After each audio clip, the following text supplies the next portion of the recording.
یا علی مدد اعوذ باللہ من الشیطان اللعین الرجیم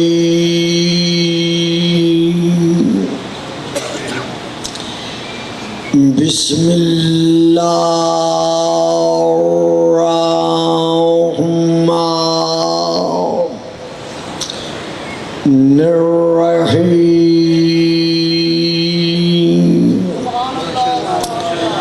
الحمد للہ الذی جعل لیلۃ القدر خیرا من الف شہر والشکر للہ الذی جعلنا من اہل لیلۃ القدر والصلاة والسلام علی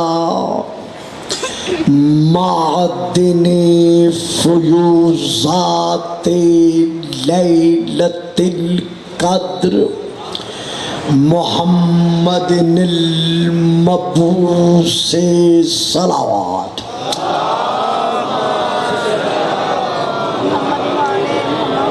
قبل لیلۃ القدر وعلی جواہر علل ما ظہر فی لیلۃ القدر ثم الصلاۃ علی آلہ الذین ہم محالو کتاب اللہ المنزل فی لیلۃ القدر بل ہم کتاب اللہ الناطق المنزل فی لیلۃ القدر وعلی شیعتہم الذین ہم اوراق کتاب اللہ الذی نزل فی لیلۃ القدر لاقتباسہم المعارف من مشکات لیلۃ القدر اما بعد فقد قال اللہ تبارک وتعالی الذی خالق لیلۃ القدر فی کتاب القدر وَإِذْ أَخَذَ اللَّهُ مِيثَاقَ النَّبِيِّينَ صلوات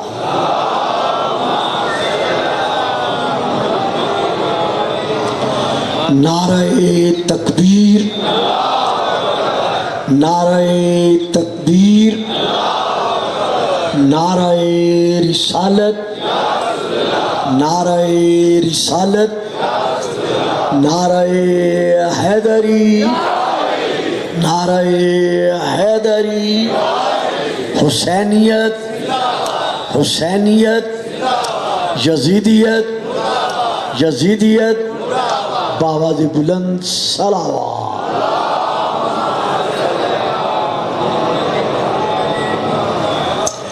صاحبان اسلام و ایمان و عرفان، کل تک کی تقریر یہاں تک سلسلہ کو مد نظر رکھتے ہوئے پہنچی تھی کہ رسول کائنات نے جو تحریک اسلامیہ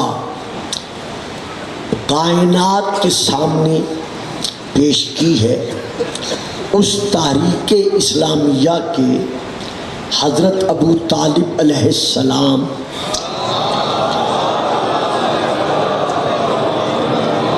حافظ و محافظ و نگہبان و پاسبان ہیں۔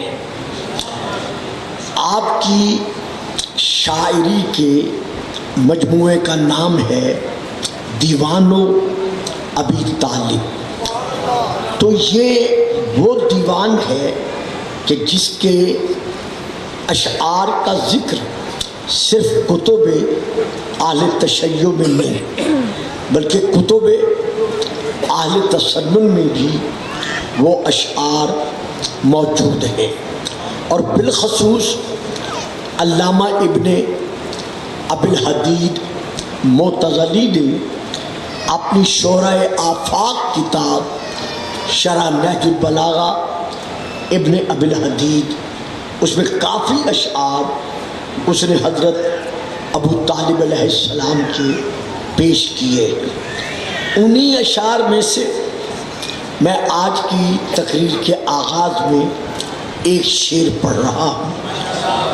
آپ رسول پاک کی طرف دیکھ کر کہتے ہیں یا شاہد اللہ علیہ فاشہد،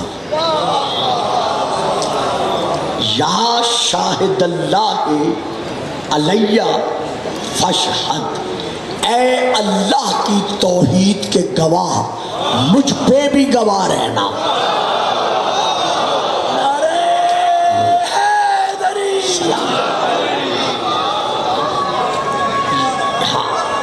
یا شاہد اللہ علیہ فاشہد، اے اللہ کی توحید کے گواہ مجھ پر بھی گواہ رہنا۔ کس بات کے لیے مجھ پر گواہ رہنا؟ انی علی دین النبی احمد، اس بات کی گواہی دینا کہ میں ابو طالب کسی غیر کے دین پہ نہیں ہوں،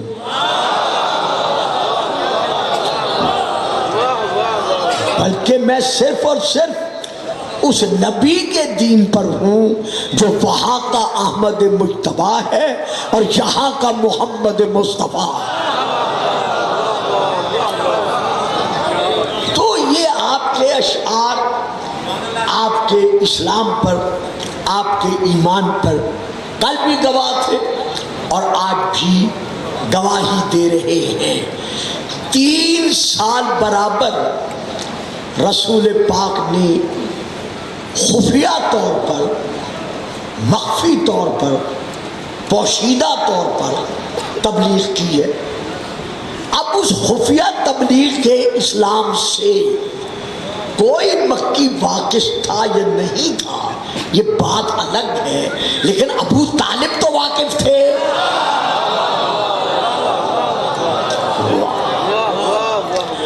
تو اگر ابو طالب صاحب اسلام نہ تھے، صاحب ایمان نہ تھے، تو آپ نے خود کفار مکہ کے سرداروں سے کیوں نہ کہا کہ میرا بھتیجا خفیہ تبلیغ کر رہا ہے، لہذا تم اس تبلیغ کے دروازے بند کرو؟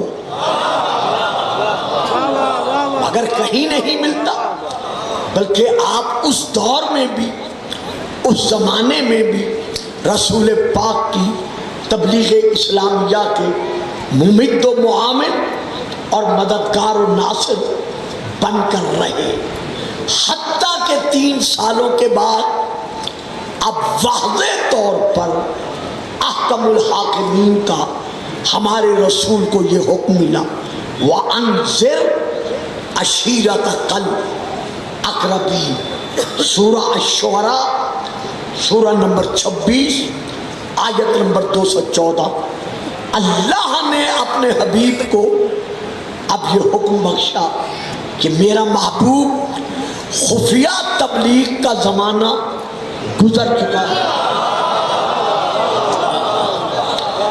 یہاں ایک بات چلتے چلتے یہ بھی ادا کرتا چلوں کہ ان 3 سالوں میں جو مخفیانہ انداز میں رسول نے دین اسلام کی تبلیغ فرمائی ہے، کون کون مسلمان بنا اس کی فہرست تاریخ میں ہے۔ یہاں تک فہرست ہے کہ کون پہلے نمبر پہ ہے، کون دوسرے نمبر پہ ہے، کون 9ویں نمبر پر ہے۔ یہ بڑی پیاری بات تھی جو آپ نہیں لے سکے، میں کوئی گھبرائیں نہیں، آپ کو میں نعرے بتاؤں گا، کل سے پھر آپ چہکتے ہوئے نعرے لگائیں گے۔ تو تاریخ میں شیعہ حضرات کے ہاں بھی، غیر شیعہ مورخین کے ہاں بھی، جو ان 3 سالوں میں مسلمان بنے ہیں، با اعتبار فہرست نام موجود ہے۔ ہاں یہ الگ بات ہے کہ کسی کو کہیں سے اٹھا کے کہیں رکھ دیا گیا،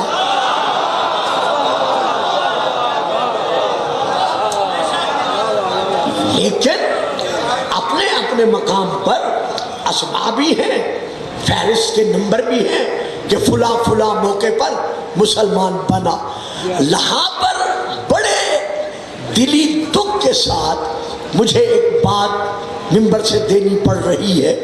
بھئی جب آئینہ تاریخ ہمارے سامنے ہے کہ فلاں فلاں مسلمان بنا ہے، ہمیں اعتراض نہیں ہے، ہم بھی مانتے ہیں، ان کی تعظیم، ان کی تقریب ہم شروع سے کرتے چلے آ رہے ہیں۔ ایسے زمانے میں، ایسے وقت میں رسول پاک کا کلمہ پڑھنا کوئی معمولی بات تو نہیں تھی، تو ہم تو ہر ایک کو تسلیم کرتے ہیں، لیکن اگر کوئی یہ کہے کہ علی بھی مسلمان بنا، نعرہ حیدری، تو ہم یہ کلمات سن کر فوراً کہنے کا حق رکھتے ہیں کہ اگر یہ کہو گے کہ علی مسلمان بنا تو علی اور نبی کا نور ہے ایک۔ واہ صاحب، علی اور نبی کا خلقت انا وعلی من نور واحد، علی اور نبی کا نور ہے ایک۔ الم تری کیف ضرب اللہ مثلا کلمۃ طیبۃ کشجرۃ طیبۃ اصلها ثابت وفرعها فی السماء توتی اکلہا کل حین باذن ربها۔ اللہ ارشاد فرما رہا ہے کہ خدا کلمۃ الطیبہ کی مثال دیتا ہے شجرۃ الطیبہ کے ساتھ، اور اس شجرۃ الطیبہ کی شان کیا ہے؟ اصلها ثابت، اس کی جڑ زمین پر قائم ہے، وفرعها فی السماء، اور اس کی شاخیں آسمان سے باتیں کر رہی ہیں، اور وہ ہر زمانے میں پھل دے رہا ہے۔ تو وہ شجرۃ الطیبہ کون ہے؟ تو یہ ہے کتاب، یہ ہے اجتماع، یہ ہے کتاب لغات الحدیث حضرت علامہ وحید الزمان خان صاحب دہلوی کی، کراچی آرام باغ کی چھپی ہوئی، باہر کی جلد نیلے کلر کی، اس جلد کا بارڈر سنہری کلر کا، اندر کا کاغذ عمدہ سفید کاغذ، لفظ شین، شین کی پٹی، شین جیم رے، شجر، شجر سے شجرہ، شجرہ سے شجرۃ الطیبہ کی آیت۔ یہاں آ کر وہ لکھتے ہیں کہ اس اصل، اس شجرۃ الطیبہ کی اصل کا نام ہے محمد الرسول اللہ، اور شاخ کا نام ہے علی۔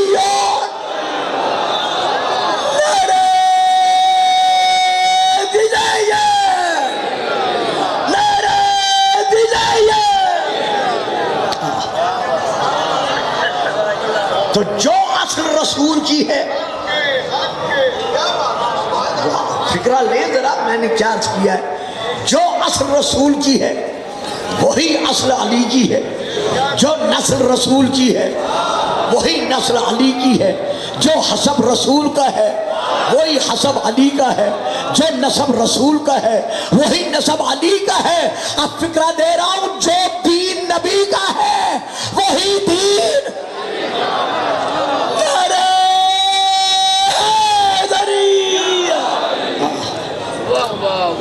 تو تاریخ اسلام میں نام موجود ہے۔ 3 سالہ تبلیغ کے بعد اب یہ آیت نازل ہوئی کہ میرے حبیب اپنے قبیلے کے جو تیرے قریبی ہیں ان کو مجھ اللہ کی جباریت سے، قہاریت سے ڈرا، یعنی دین اسلام کی دعوت دے۔ اب حکم ہے رسول کو کہ دعوت دے تبلیغ دین اسلامیہ کی کھلم کھلا، لیکن صرف قریبیوں کو بلا کر۔ اب کون کون قریبی ہیں یہ میں نہیں بتا سکتا، ایک وہ ہیں جو قریبی تھے، ایک وہ ہیں جو قریبی بنے۔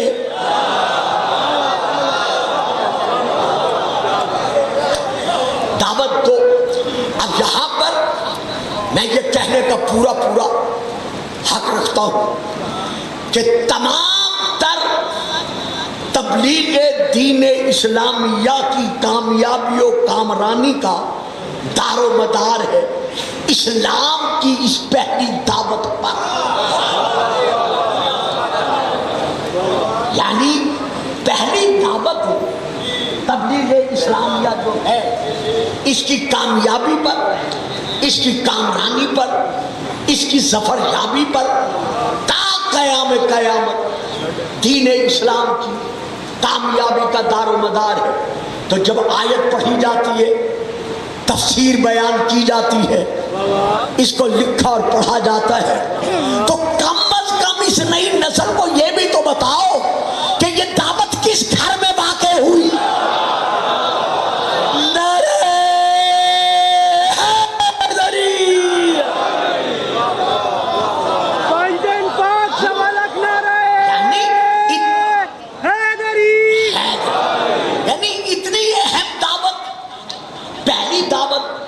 جس دعوت پر تمام تر اسلام کا انحصار ہے، تو کم از کم نئی نسل کو یہ تو بتانا چاہیے، ہر دور کی نئی نسل کو، کہ یہ دعوت کہاں واقع ہوئی، کس گھر میں واقع ہوئی۔ تو یہاں پر میں ایک کتاب کا نام لے رہا ہوں جو مکتب تشیع کی نہیں ہے، اہل شیعہ کی نہیں ہے، میرے بڑے بھائیوں کی کتابوں میں سے ایک کتاب ہے۔ میں بند کمرے میں نہیں پڑھ رہا، کھلے اجتماع میں کتابوں کے نام لے رہا ہوں، جس کا جی چاہے جا کے مطالعہ کرے۔ کتاب کا میں نام لے رہا ہوں، کتاب کا نام ہے حلیۃ الاولیاء، جلد نمبر 1 عربی میں وہاں سے لے کے پڑھ رہا ہوں۔ اس میں یہ درج ہے کہ اسلام کی پہلی تبلیغی دعوت اسلامیہ کا اہتمام اور انتظام جس کے گھر میں ہوا ہے وہ مربی احمد مختار۔ واہ صاحب واہ، جو خاموش ہو کے بیٹھ گئے ہیں، اب اس سے زیادہ میں آسان الفاظ کیا دوں۔ وہ مربی احمد مختار، والد حیدر کرار، سعد الائمۃ الاطہار۔ نہیں صاحبان شیخ پورا میں رک گیا، میں پھر کہوں گا وہ کون ہے؟ مربی احمد مختار، والد حیدر کرار، جد الائمۃ الاطہار۔ بابا سوچنا پڑے گا کہ جس کی نسل میں 14 معصوم چلے آ رہے ہیں، وہ خود غیر معصوم اور کافر و مشرک کیسے ہو سکتا؟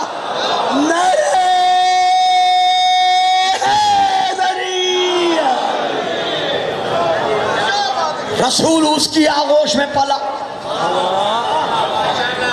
علی سے لے کر 12ویں ہادی تک سارے کے سارے معصوم اسی شجرہ سے۔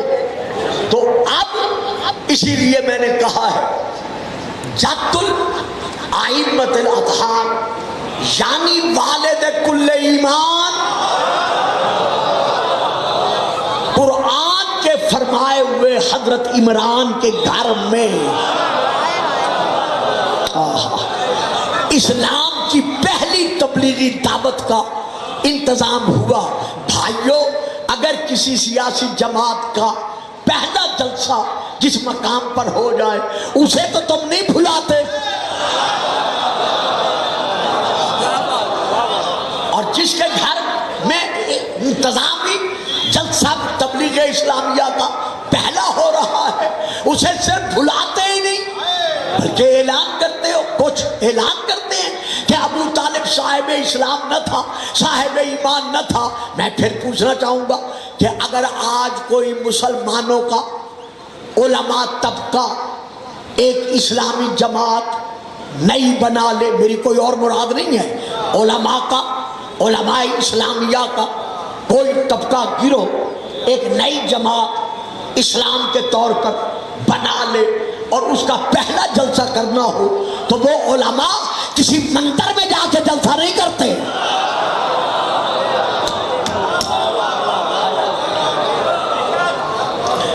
تو یہ اسلام کا سب سے پہلا تبلیغی جلسہ ہے جو کہاں ہوا؟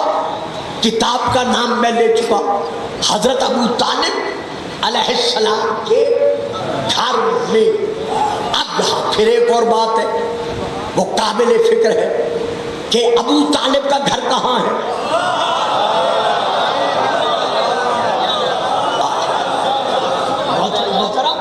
حضرت ابو طالب علیہ السلام کا گھر کہاں ہے؟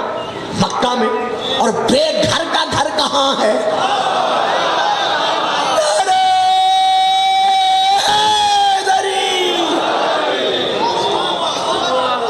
یعنی حضرت ابو طالب کا گھر بھی مکہ میں ہے اور خود بے گھر کا گھر بھی، اللہ کا گھر بھی جو اللہ سے نسبت رکھتا ہے وہ بھی مکہ میں ہے، اور گھر بھی وہ گھر ہے جس کے لیے اللہ خود ارشاد فرما رہا ہے ان اول بیت وضع للناس للذی ببکۃ مبارکا وہدی للعالمین۔ یہ معمولی گھر نہیں ہے بلکہ یہ عالمین کی ہدایت کے لیے ہدایت کا مرکزی نقطہ ہے۔ تو جو ہدایت کا مرکزی نقطہ کعبہ سرزمین مکہ پر موجود ہے تو گھر بھی اللہ کا، اسلام بھی اللہ کا۔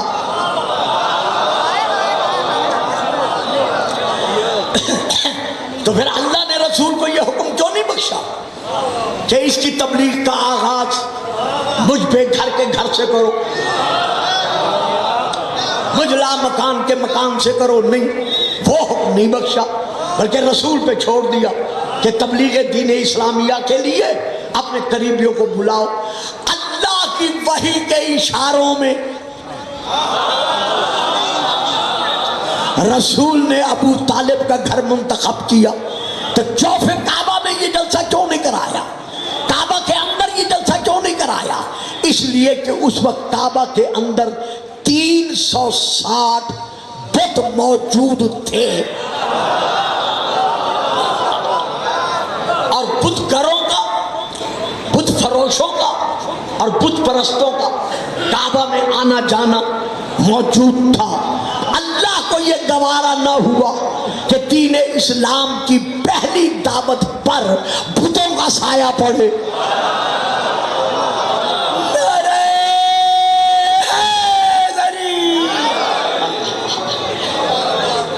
اسی لیے خدا نے اپنے گھر میں اس دعوت کا انتظام نہیں کرایا بلکہ کہاں کرایا؟ محمد کے ذریعے سے اس گھر میں انتظام کرایا کہ حضرت آدم سے لے کر ابو طالب علیہ السلام تک میں تقریروں میں پیش کر چکا ہوں، آج دہرانے کی ضرورت نہیں ہے۔ یہ وہ گھر والے ہیں جن پر کبھی شرک کا سایہ ہی نہیں پڑا۔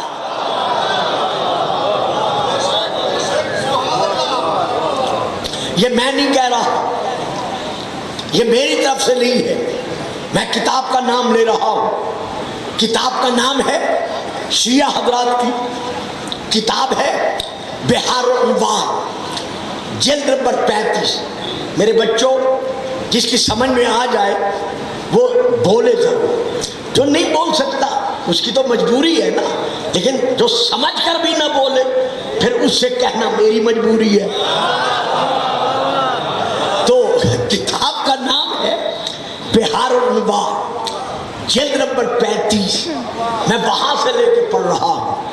راوی کا نام ہے اشبہ بن نباتہ، یہ حضرت علی کے صحابہ میں سے بہت بڑے صحابہ، یہ بیان کرتے ہیں کہ ایک دن مقام راقہ پر یعنی کوفہ شہر سے باہر حضرت امیر المومنین علی علیہ السلام نے اپنی شان میں خطبہ پڑھا۔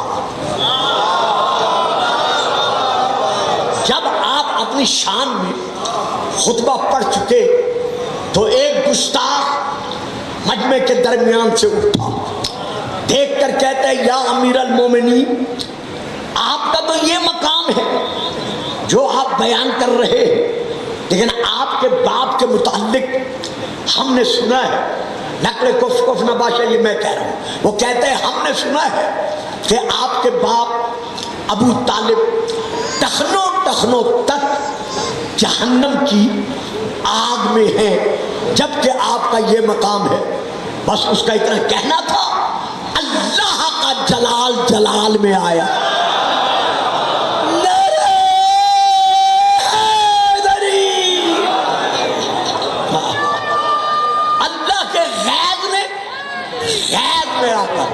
اللہ کے غضب نے غضب میں آ کر یہ فکرے ادا کیے، چپ کر جا، تیری زبان ٹوٹے، تیرا منہ ٹوٹے، تو نے یہ کیا کہہ دیا؟ اگر میرا باپ ابو طالب قیامت کے دن چاہے ہم 14 معصومین کے علاوہ اولاد آدم میں سے جتنے گناہگار ہیں، میرا باپ اگر اللہ کی بارگاہ میں ان کی بخشش کے لیے خدا سے عرض کرے تو اللہ اس کی سفارش کو رد نہیں کرے گا۔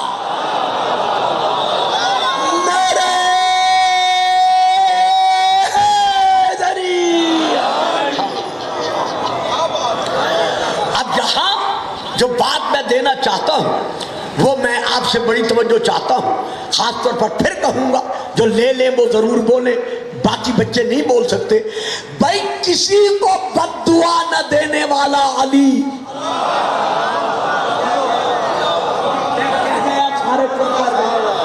کسی کو بد دعا نہ دینے والا علی کسے بد دعا دے رہا ہے؟ جو علی کے باپ پر کفر کا الزام لگا رہا ہے۔ معلوم ہوا جو بھی علی کے باپ پر کفر کا الزام لگاتا ہے وہ غضب علی سے محفوظ نہیں رہتا۔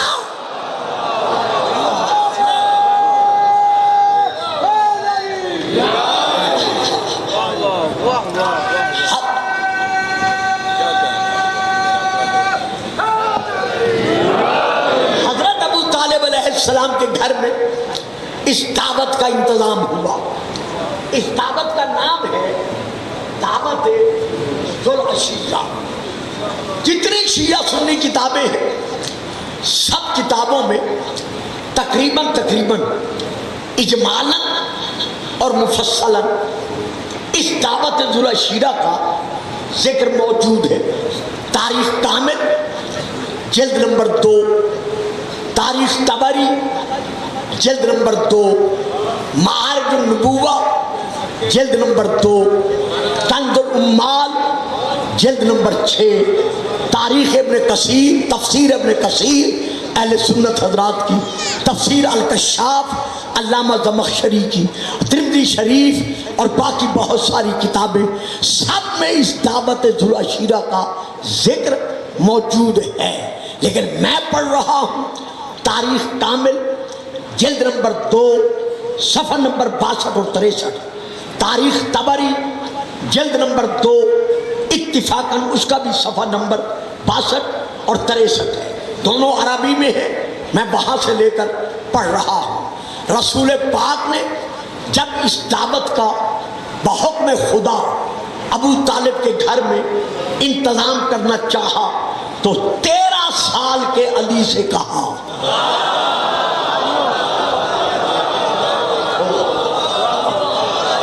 علی اس وقت صرف 13 برس کے تھے۔ اتنی بڑی دعوت کا انتظام ہے، کسی بڑے کو نہیں بلایا گیا۔ واہ شیخ پورا کے رہنے والوں، دیکھو میں نے تو الفاظ ہی دینے ہیں نا۔ اتنی بڑی اسلامی پہلی دعوت تبلیغی اسلامیہ کا اہتمام ہے، رسول نے کسی بڑے کو نہیں بلایا بلکہ 13 سال کے علی سے کہا اجمع لی بنی عبد المطلب، اے علی میرے لیے اس بیٹے کا سر اٹھا دو۔ ہاں بیٹا اگر نہیں آئیے نا میرا چاہتا، میں آپ کو منع نہیں کرتا، ضرور پڑھیے صلوات۔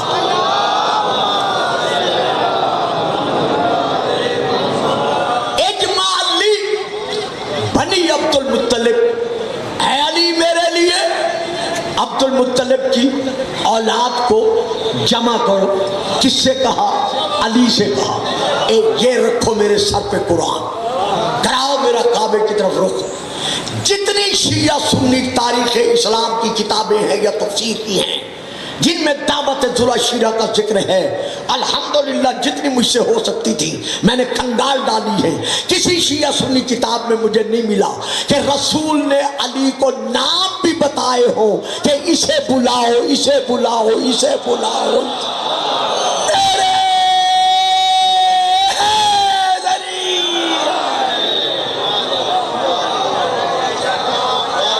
واہ صاحب، واہ صاحب۔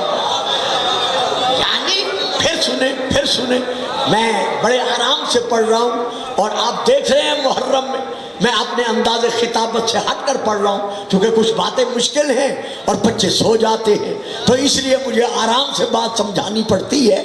کہیں میرے بچوں، میرے بیٹوں، میرے عزیزوں، میرے بزرگوں، میرے شیعہ، میرے سنی صاحبان اسلام کسی کتاب میں نہیں ہے کہ رسول نے علی سے یہ کہا اسے بلا کے لے آؤ، اسے لے آؤ، اسے لے آؤ، اسے لے آؤ۔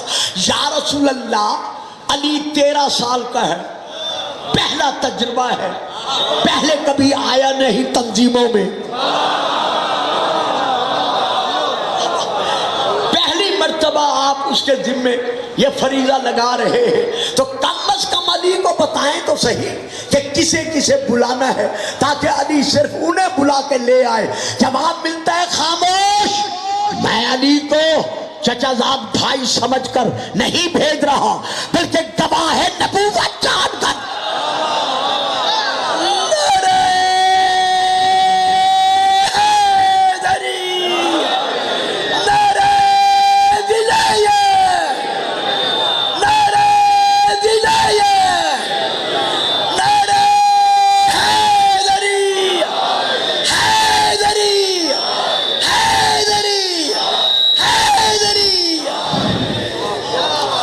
سبحان اللہ جی، جیتے رہے، سلامت رہے۔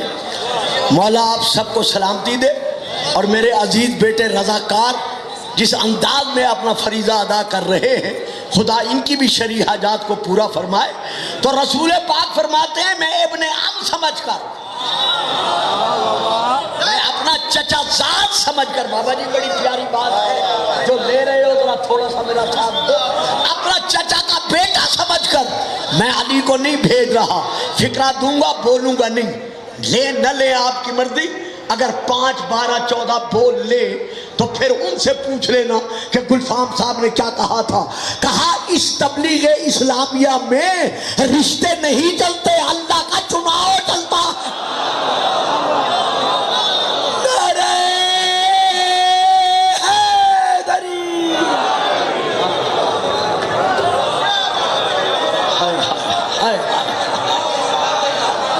تو میں ابن عم سمجھ کر، چچا کا بیٹا سمجھ کر نہیں بھیج رہا بلکہ میں علی کو گواہ نبوت مان کر، جان کر بھیج رہا ہوں۔ اللہ اللہ، قل کفا باللہ شہیدم بینی و بینکم ومن عندہ علم الکتاب۔ میرا حبیب ان کافروں سے کہہ دے جو کہتے ہیں نا لستا مرسلہ، تو اللہ کا رسول نہیں ہے، ان سے پوچھ جب میں نبی تھا تم تھے؟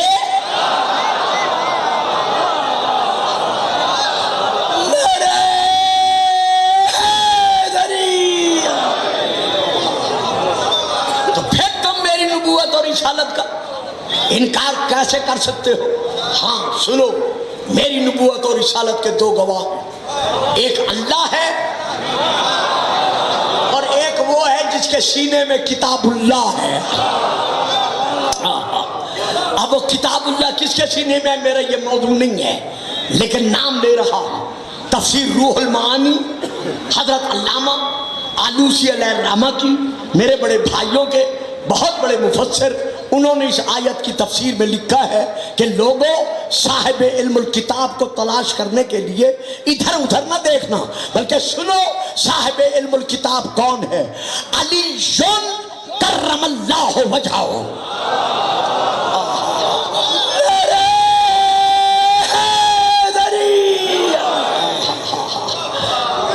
بلکہ جو صاحب علم الکتاب ہے وہ صرف اور صرف علی ابن ابی طالب ہے. تو رسول پاک فرماتے ہیں نام کیسے بتاؤں؟ کیا تو نے نہیں سنا مجھ سے؟ انا مدینۃ العلم وعلی بابھا، میں علم کا شہر ہوں اور علی اس کا دروازہ ہے. جسے جسے بلانا ہے اور ان کے نام میرے ذہنوں میں ہیں، آج آزما کے دیکھ لے علی کیسا دروازہ ہے. علی انہی کو بلا کے لے آئے گا.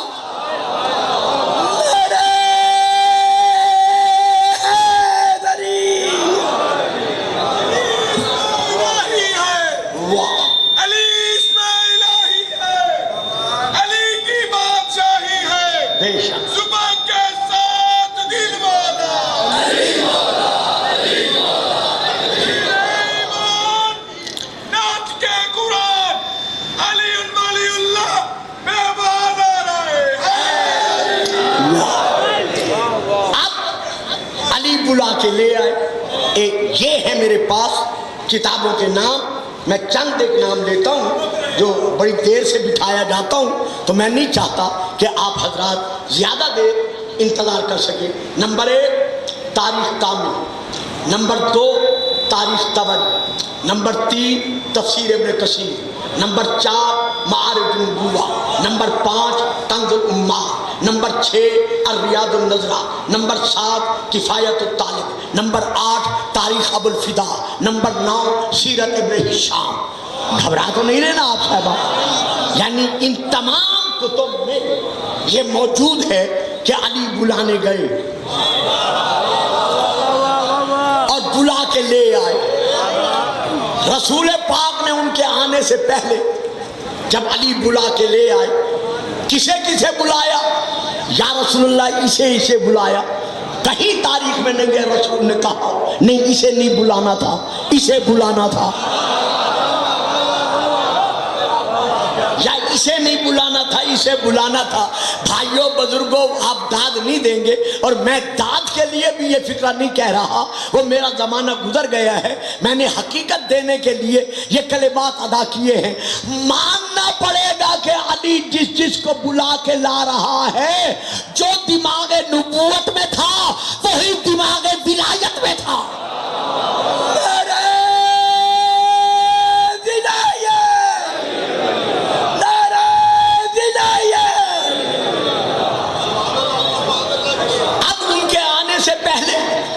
رسول فرماتے دیکھو علی ایک اور کام بھی کرو. مولا وہ کیا کام؟ کہا ایک شانہ بکری کا اور ایک پیالہ دودھ کا، اس کا بھی تم انتظام کرو. کس سے کہا؟ علی سے کہا. دوستو بھائیوں، میں زیغم بھائی سے روزانہ کہتا ہوں کہ یار مجھے 8 بجے بٹھا دو، 8:15 بٹھا دو. خیر ان کی بھی بیچاروں کی مجبوری ہے جس کی وجہ سے نہیں بٹھا سکتے، میری بھی مجبوری ہے، میں زیادہ ٹائم نہیں لے سکتا. تو یہاں پر رسول نے علی سے کہا، یہ میں نے کتابوں کے نام لیے، جا کے علماء سے پوچھ لیں کہ ایک شانہ گوشت کا یعنی یہ اور ایک دودھ کا یہ مہمانوں کے لیے علی تم آمادہ کرو. میرے بھائیوں، میرے بیٹوں، میرے عزیزوں، میرے بزرگوں، میری خاندہ پڑھی لکھی بیٹیوں، میری بہنوں، کہیں تاریخ میں نہیں ملا کہ رسول نے علی سے کہا ہو کہ اپنی ماں خدیجۃ الکبریٰ کے پاس چلا جا اور اس سے درہم و دینار لے کے انتظام کر.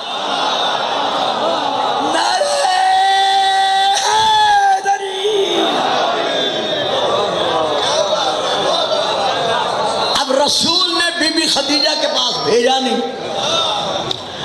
اپنی جیب سے کچھ دیا نہیں، علی خود کماتا نہیں.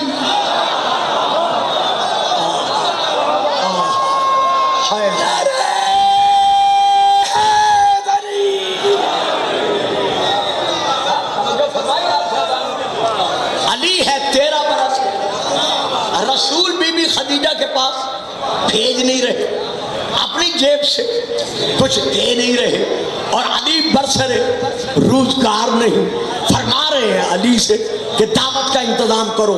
بتائیں مسلمانان عالم، اب کس کی دولت ہے جو اسلام کی تبلیغ کے پہلے جلسے کے تبرک پہ خرچ ہوئی؟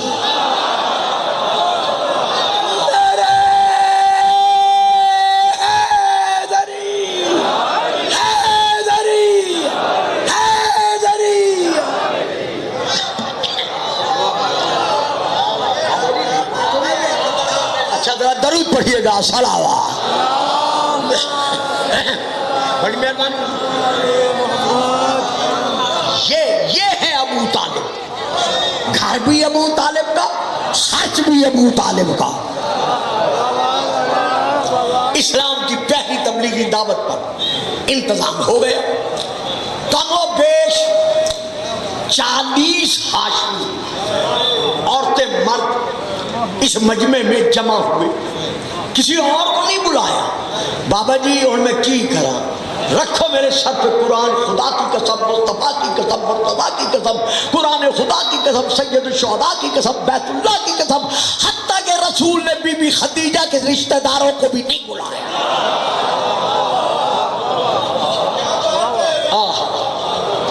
صرف اور صرف فکر صاف ہے. اجماع لکھ بنی عبد المطلب، میرے لیے عبد المطلب کی اولاد کو جمع کر. 40 مرد اور عورتوں کے قریب یہ اجتماع تھا، جن میں خود حضرت ابو طالب بھی، جناب حمزہ بھی، عباس بن عبد المطلب بھی موجود تھے، اور ایک شعلہ بھی موجود تھا.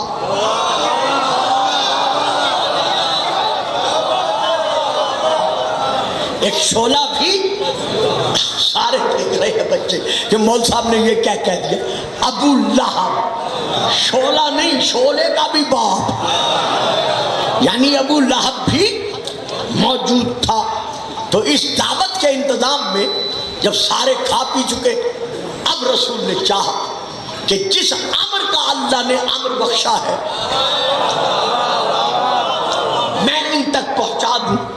آپ کھڑے ہوئے خطبہ پڑھنے کے لیے. ابو لہب نے شرارت سے کام لیا، رسول کو ٹوک دیا. اور یہ ہے تاریخ کے فکرے، کچھ کتابوں میں، سب میں نہیں ہے، کچھ کتابوں میں ہے.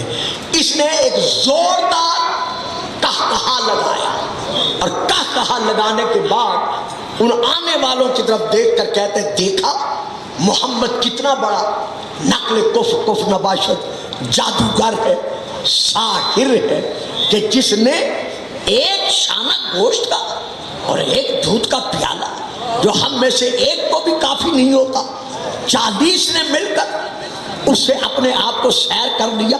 تو اس سے بڑھ کر جادو اور کیا ہو سکتا ہے. ہمیں وہیں سے پتا چل گیا کہ جو رسول کے معجزے کو معجزہ نہ مانے،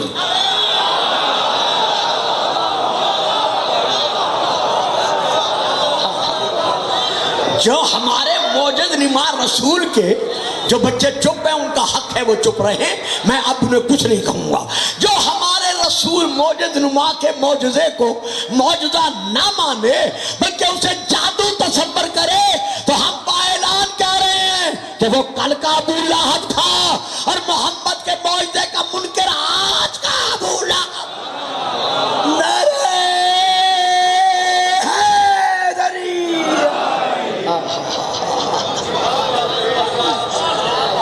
مجمع تتر بتر ہو گیا. من الغد دوسرا دن آیا، رسول پھر فرماتے علی میرے لیے اولاد عبد المطلب کو جمع کرو. اب علی یہ نہیں کہتے کہ یا رسول اللہ کل انہوں نے یہ کہا ہے اب پھر بلانے چلا جاؤں. ہائے ہائے، نہ ما آتاکم الرسول، جو رسول دے وہ لو. رسول کا حکم سن کر اب پھر سینوں میں رہے صرف 13 سال کا علی. پھر بلانے چلا گیا. اتنا بڑا مجمع ہے الحمدللہ شیخ پورے کا، میں تو تصور بھی نہیں کر سکتا تھا کہ یہاں سے لے کر دیوار تک تمام میرے شیعہ سنی عاشقان مصطفیٰ و گھرانہ مصطفیٰ یہاں تشریف فرما ہے. میں فکرہ دے رہا ہوں اپنے علماء سے، اپنے علماء سے جا کے تصدیق کرا لی. جس کو علی بلانے گیا کسی نے نہیں کہا جا جا میاں صاحبزادے اپنا کام کر، کل بھی ہمارا وقت ضائع کیا ہے۔ ہائے ہائے آج پھر بلانے آ گیا ہے نا، جلال الہیہ کے مظہر علی کی کلام میں اتنی جلالت تھی۔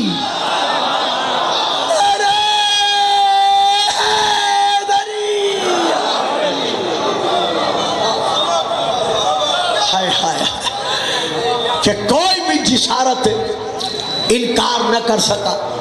مجمع پہنچ گیا، کھا پی کے رسول نے پھر چاہا، پھر تتر بتر ہو گیا۔ تیسرے دن پھر رسول نے کہا علی تم جا کے بلا کے لے آؤ، پھر لے آؤ۔ بھائیو، دوستو، عزیزو، بزرگو، کیا سوچنے کی بات نہیں ہے؟ بار بار علی سے کہہ رہے ہیں یا رسول اللہ آپ کسی اور کو بھیج دو۔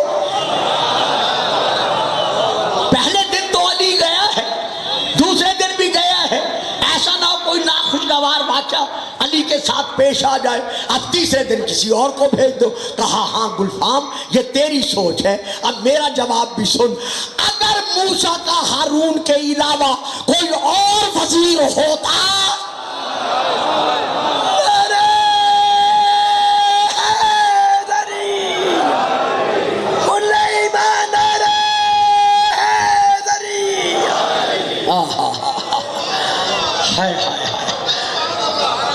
ضرور پڑھیے گا صلوات۔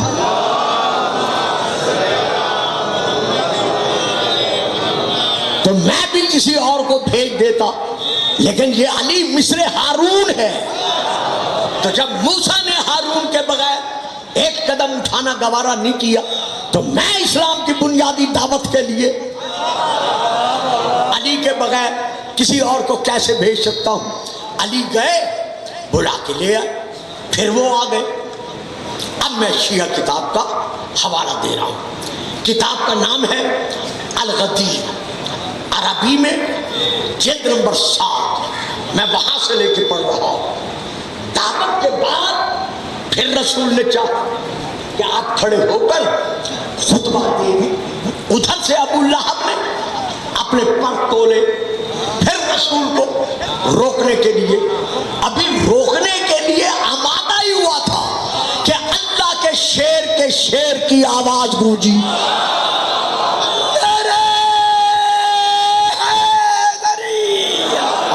واہ جی واہ، سلامت رہو، آباد رہو۔ یعنی بھری برادری میں حضرت ابو طالب نے شیرانہ انداز میں گرج کر ابو لہب کی طرف دیکھتے ہوئے کہا اسکت یا آبر، اے آبر، اے کانے، اے بھینگے، چپ کر جا۔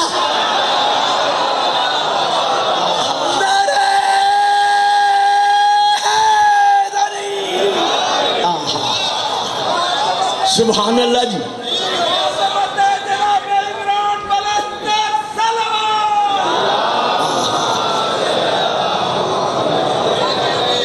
واہ جی واہ، اس کے میرے پاس الفاظ نہیں ہیں جو میں تصویر کشی کر سکوں۔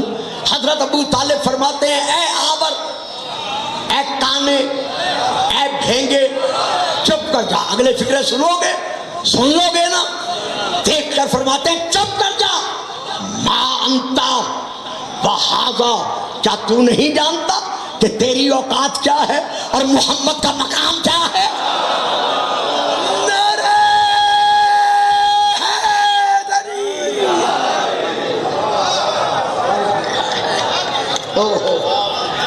یار حد ہے، کبھی کبھی سوچ میں گم ہو جاتا ہوں، معمولی سا طالب علم ہوں۔ جو محمد کو اپنے جیسا سمجھے وہ تو مسلمان ہے،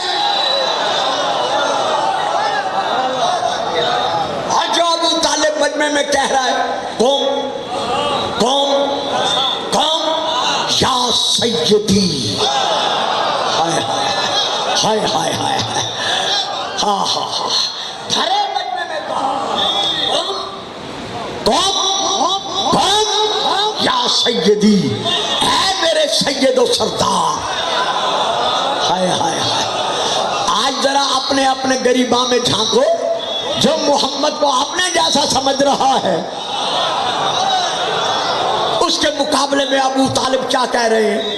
تم یا سیدی، ہے میرے سید و سردار، آپ کھڑے ہو جائیں، کیا کریں؟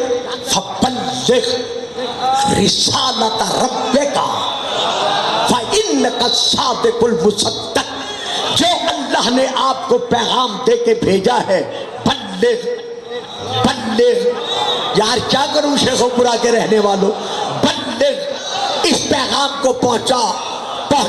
کب کہا ابو طالب نے؟ دعوت ذوالعشیرہ میں۔ اب اسی بلغ کو ذرا دیکھیے، ابو طالب تیری عظمتوں کا کیا کہنا، تیری رفعتوں کا کیا کہنا، تیری منزلتوں کا کیا کہنا۔ تو نے پہلے تبلیغی جلسے میں رسول سے کہا تھا بلغ رسالت ربک، اللہ نے تیرے کلمات کو لوح محفوظ میں محفوظ کر دیا۔ جب سن 10 ہجری مقام جوفہ سے گزر کر محمد غدیر کے قریب پہنچا تو اب اللہ نے بھی یہی کہا، کیا کہا؟ یا ایھا الرسول بلغ۔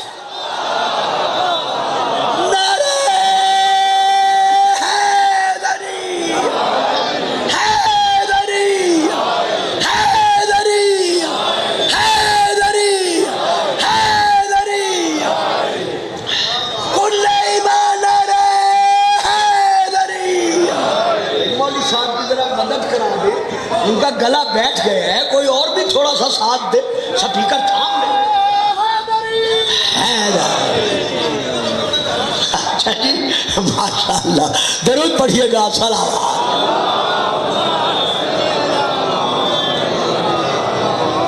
بلغ رسالت ربک، اپنے رب کے پیغام کو پہنچا دیجیے۔ اب جناب ابو طالب آگے کیا کہتے؟ فَإِنَّكَ الصَّادِقُ الْمُصَدَّقُ، میں گواہی دیتا ہوں تو صادق بھی ہے اور تو مصدق بھی ہے، یعنی تیری گواہی کی گئی ہے۔ اوہ، بڑا لطیف نکتہ ہے، بہت لطیف ہے بابا جی یہ سوال۔ صادق تو ہے، وہ تو صحیح ہے، لیکن آگے کیا کہا؟ مصدق، مصدق، ایک ہے مصدق، ایک ہے مصدق۔ آدم سے لے کر حضرت عیسیٰ تک ہر نبی کے لیے ہمارا نبی مصدق ہے، یعنی ان کی نبوت کا گواہ ہے۔ اور ہر نبی کیا ہے؟ مصدق ہے، کہ ہمارے نبی نے اس کی تصدیق کی ہے۔ تو اب یہاں ابو طالب کیا کہہ رہے ہیں کہ تو صادق بھی ہے، مصدق بھی ہے۔ تو جب ابھی تک تصدیق نہیں ہوئی تو یہ مصدق کیسے کہہ دیا؟ معلوم ہوا ابو طالب کو کتابوں سے علم تھا کہ محمد کا اگر کوئی گواہ ہے تو وہ کل بھی میرا بیٹا علی تھا۔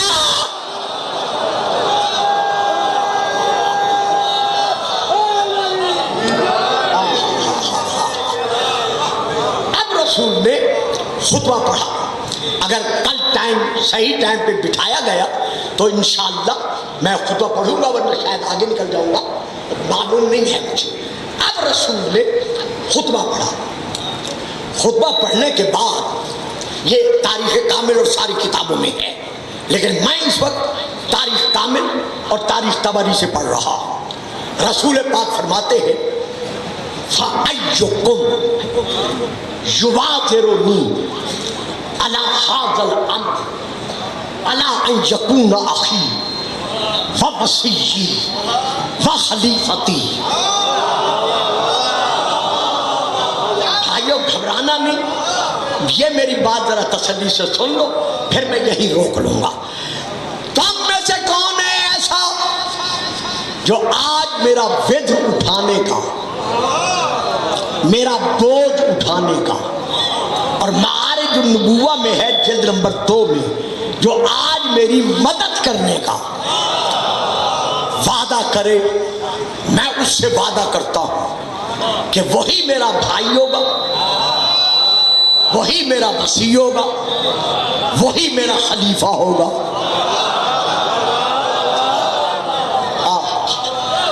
اب میں گلفام معمولی سا طالب علم ہوتے ہوئے یہاں رک گیا۔ اسلام کی پہلی بنیادی دعوت ہوئی. خطبے کے بعد رسول نے کیا مانگا؟ وَأَيُّكُمْ يُعَاذِرُنِي، تم میں سے کون ہے ایسا جو میرا بوجھ اٹھائے، میرا وزر اٹھائے، یعنی میری مدد کرے. تو سب سے پہلے کیا مانگا؟ مددگار.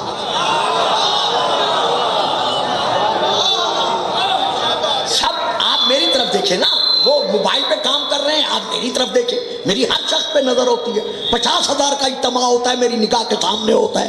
مل کے نعرہ حیدری.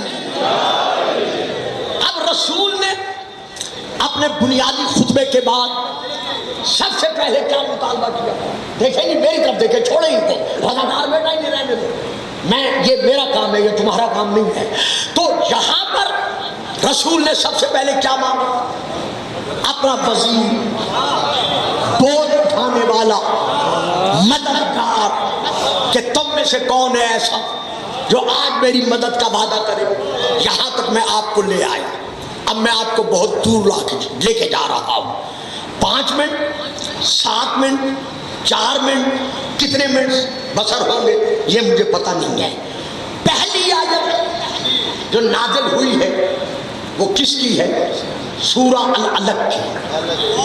ایک رب بسم ربک الذی خلق، نام لے اپنے اس رب کا جسے خلق کرنے والا اللہ، یعنی خود اللہ خلقہ، اس نے خلق کیا. خود اللہ خالق ہے. اس یہ ہے پہلی سورہ کی جو پہلے نازل ہوئی. اچھا جی، اب شیعہ سنی تفسیروں میں تھوڑا سا اختلاف ہے. وہ اختلاف یہ ہے کہ سورہ العلق کے بعد کون سی سورہ نازل ہوئی؟ تو شیعہ اور غیر شیعہ میں ہے کہ اس کے بعد سورہ حمد نازل ہوئی. دلیل کیا ہے؟ کہ چونکہ رسول نے پہلی وحی کے فوراً بعد نماز پڑھائی ہے اور نماز میں رسول نے سورہ حمد پڑھا ہے.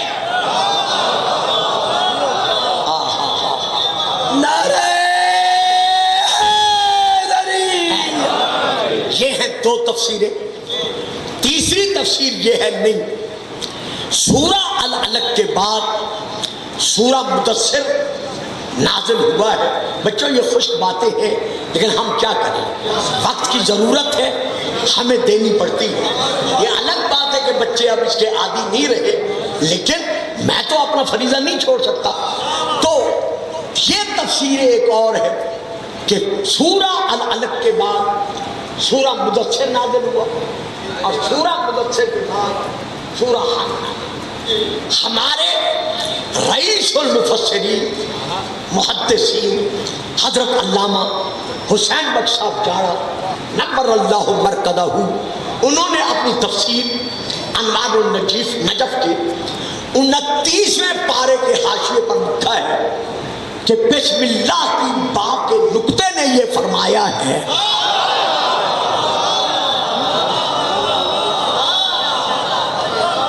کہ سورہ العلق سے پہلے سورہ حمد نازل ہوا ہے. لیکن اتفاق ہے شیعہ سنی مفسرین کا کہ پہلے نازل ہوا ہے سورہ العلق اور اس کے بعد نازل ہوا ہے سورہ حمد. تو یہ تو طے ہو گیا نا کہ دعوت ذوالعشیرہ سے پہلے سورۃ الحمد نازل ہو چکا تھا. آج کون کون شمع ولایت کا پروانہ میری بات کرنے سے پہلے پہنچتا ہے یہ آج پتہ چل جائے گا. یہ تو معلوم ہو گیا نا، طے ہو گیا نا حاجی صاحب کہ سورۃ الحمد جو ہے وہ دعوت ذوالعشیرہ سے پہلے نازل ہو چکا تھا. اب سورہ حمد پہلے نازل ہو چکا ہے. رسول ہر نماز میں پڑھ رہے ہیں اور پڑھا بھی رہے ہیں، تو پڑھتے وقت بھی اور پڑھاتے وقت بھی یہ آیت بھی پڑھ رہے ہیں ایاک نعبد.